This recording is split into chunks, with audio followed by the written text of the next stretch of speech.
Salut!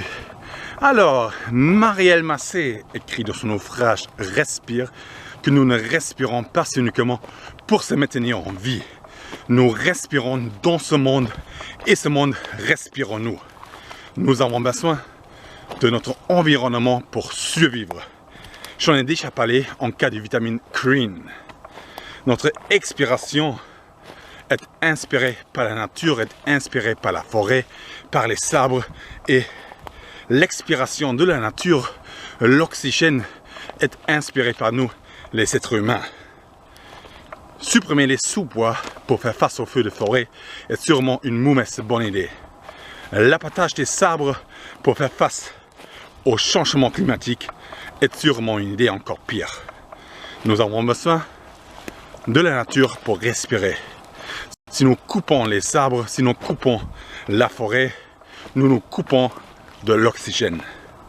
La nature a besoin de nous et nous avons besoin de la nature. Et c'est bien pour ça que je vais continuer mon éco-jogging aujourd'hui.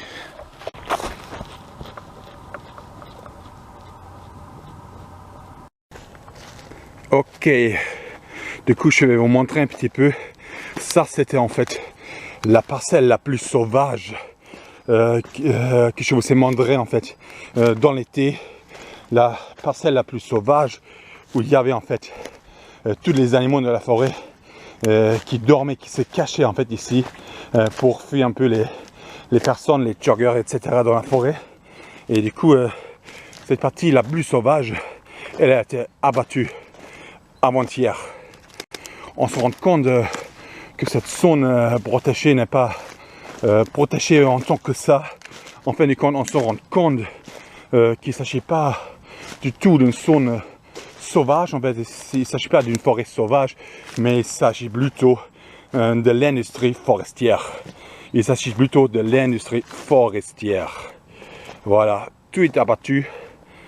Et il n'y a plus rien ici. Tout est abattu. Il n'y a plus rien ici. Il y a des troncs d'arbres coupés de partout, de partout, de partout. La parcelle la plus sauvage, la plus ancienne finalement, a été abattue pour des raisons commerciales, on va dire. Donc à cause de l'industrie forestière. Et de ce fait, les animaux qui se cachent ici n'ont plus de place pour se cacher. Voilà, tout est abattu. Ça fait mal au cœur. J'ai envie de pleurer quand même. Ça fait vraiment mal au cœur. Voilà un petit plastique d'emballage. On ramasse, ça n'a rien à faire ici. On est en pleine forêt, une partie assez isolée. Voilà, et quand même, il y a du plastique. Voilà, en fait ils avaient accès par ici. En fait, on voit les traces des camions et des tracteurs. Et en fait, le camion, il arrive pour ramasser en fait. Le camion arrive pour ramasser finalement tous ces arbres qui ont été abattus. Le camion arrive. J'étais juste avant lui. Voilà, là on court sur les traces. C'est vraiment plus dur. Et on entend en fait le bruit du camion qui arrive juste devant nous.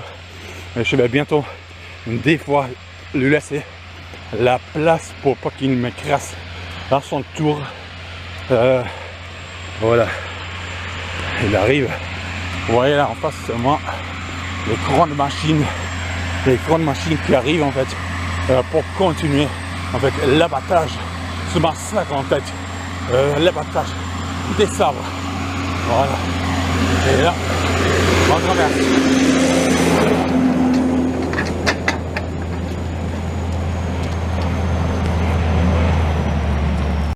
Et en fait, quand on regarde un peu les arbres sur le côté, on se rend compte que c'est pas très naturel non plus. Le mode d'implantation, il y a des couloirs qui ont été laissés. Donc en fait, cette forêt assez sauvage n'est pas si sauvage que ça. En fait, cette forêt fait partie de l'industrie forestière.